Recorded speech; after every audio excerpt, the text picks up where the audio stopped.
சமையலறையில் வேதியியல் வண்ணமயமான நிறங்காட்டிகள். Chemistry in the kitchen, colourful indicators. சில நேரம் உங்கள் ஆடைகளில் உணவு சிந்தி இருக்கலாம். அதனால் ஆடைகளில் மஞ்சள் நிற கரை படிந்திருக்கும். அந்த கரை படிந்த ஆடைகளை சோப்பு போட்டு துவைக்கும் போது நிகழும் மாற்றத்தை நீங்கள் கவனித்திருக்கிறீர்களா? நீங்கள் அந்த மஞ்சள் கரை சிவப்பாக மாறியதை கவனித்தீர்களா? அது ஏன் அப்படி மாறியது என்று உங்களால் கூற முடியுமா? அடுத்த முறை நீங்கள் சோப்புக்கு பதிலாக எலுமிச்சை சாற்றை கொண்டு அந்த கரையை துடைக்க முயலும் போது என்ன நடந்தது என்று எங்களிடம் சொல்லுங்கள். இன்று நாம் அது போன்ற ஒரு அற்புத நிகழ்வினை பார்க்க போகிறோம். இங்கே சிறிதளவு மஞ்சள் பொடி கலந்த நீர் உள்ளது. இப்போது சிறிதளவு மஞ்சள் நீரை அந்த நிறமற்ற திரவத்துடன் சேர்க்கிறோம். ஓ, இதுவும் சிவப்பாக மாறிவிட்டது. ஆனால் இங்கே சோப்பு எதுவும் இல்லையே. பிறகு ஏன் இப்படி நடந்தது? இந்த நிறமற்ற திரவம் என்னவாக இருக்கக்கூடும்? நாம் இப்போது வேறொரு செயல்பாட்டை செய்வோம். நம்மிடம் சில செம்பருத்தி பூக்கள் உள்ளன. ஆங்கிலத்தில் இவை ஹைபிஸ்கஸ் என்று அழைக்கப்படுகின்றன. நாம் 10 முதல் 12 செம்பருத்தி பூ இதழ்களை சற்று நசுக்கி அவற்றை சிறிதளவு நீரில் இட்டு கொதிக்க வைக்கிறோம். அதன் பிறகு அந்த நீர் ஆறியதும் அதை வடிகட்டி எடுத்துக்கொள்வோம். பின்னர் அந்த நீரை நமது பரிசோதனையில் பயன்படுத்துவோம். நம்மிடம் இப்போது 5 வகை திரவங்கள் உள்ளன. எலுமிச்சை சாறு, வினிகர், சுண்ணாம்பு நீர், சோப்பு நீர், சாதாரண நீர்.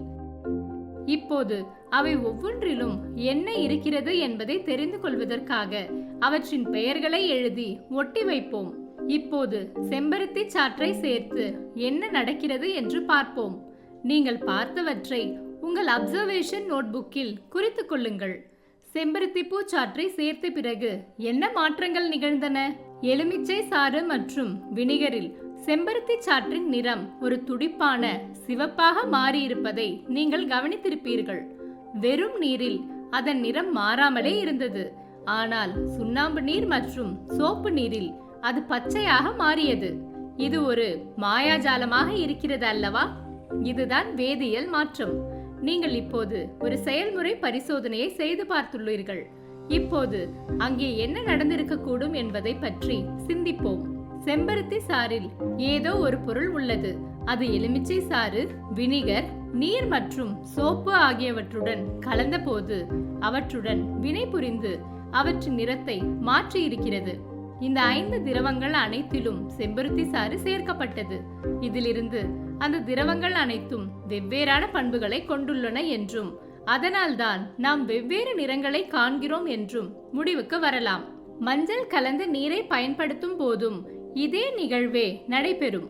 சில பொருட்கள் வேறு சில பொருட்களுடன் வினைபுரியும் போது தங்கள் நிறத்தை மாற்றிக்கொள்கின்றன. இவற்றை நாம் நிறங்காட்டிகள், இண்டிகேட்டர்ஸ் என்று அழைக்கிறோம். அவற்றின் பெயருக்கேற்பவே அவை தாங்கள் வினைபுரியும் பொருளின் தன்மையை வெளிப்படுத்தி காட்டுகின்றன.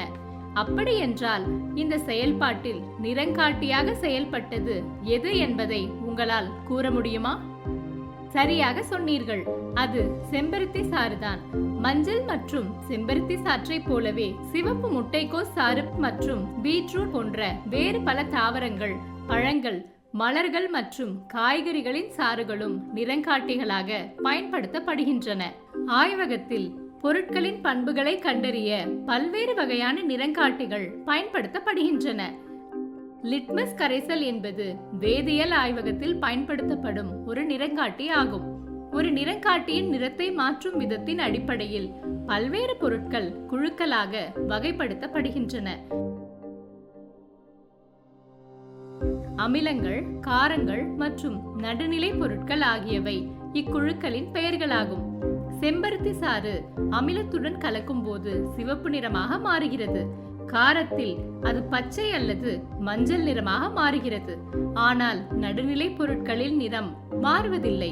அமிலங்கள் மற்றும் காரங்கள் பற்றி மற்றொரு வீடியோவில் நாம் அறிந்து கொள்வோம். இப்போது நீங்கள் சில வேடிக்கையான பரிசோதனைகளை செய்யுங்கள். செம்பருத்தியிலிருந்து நாம் பெற்ற 5 திரவங்களையும் எடுத்து அவற்றை மஞ்சள் தூளுடன் தண்ணீரில் கலந்து என்ன நடக்கிறது என்று பாருங்கள். நீங்கள் கவனித்தவற்றை குறித்து வைத்துக்கொண்டு பீட்ரூட் மற்றும் சிவப்பு முட்டைக்கோஸ் சாற்றை பயன்படுத்தி இந்த செயல்பாட்டை மேற்கொள்ளுங்கள். சிறிய துண்டுகளாக நறுக்கிய பீட்ரூட்டை சிறிதளவு நீரில் இட்டு கொதிக்க வைப்பதன் மூலம் நீங்கள் பீட்ரூட் சாற்றை தயாரிக்கலாம். அந்த நீர் ஆறிய பிறகு அதை வடிகட்டி ஒரு நிறங்காட்டியாக பயன்படுத்தவும். அதே முறையை பின்பற்றி சிவப்பு முட்டைக்கோஸ் நிறங்காட்டியையும் தயாரிக்கவும். இறுதியாக ஒரு பக்கத்தில் திரவங்களையும் மறுபக்கத்தில் நிறங்காட்டிகளையும் கொண்ட ஒரு அட்டவணையை உருவாக்கவும். இந்த அட்டவணையில் நீங்கள் கவனித்த நிற மாற்றங்களை எழுதவும். இந்த அட்டவணையில் நாங்கள் சில இடங்களை வெற்று இடங்களாக விட்டுள்ளோம். நீங்கள் கவனித்தவற்றின் அடிப்படையில் அவற்றை நிரப்பவும். மேலும் இது குறித்து உங்கள் நண்பர்களுடனும் கலந்துரையாடவும். உங்கள் வீட்டில் இருக்கும் பிற திரவங்களிலும் இந்த நிறங்காட்டிகளை பயன்படுத்தி அதன் முடிவுகளை காணவும். எந்தெந்த பொருட்கள் அமிலங்கள், காரங்கள் மற்றும் நடுநிலை தன்மையுள்ளவை என்பதை உங்களால் கண்டறிய முடிகிறதா?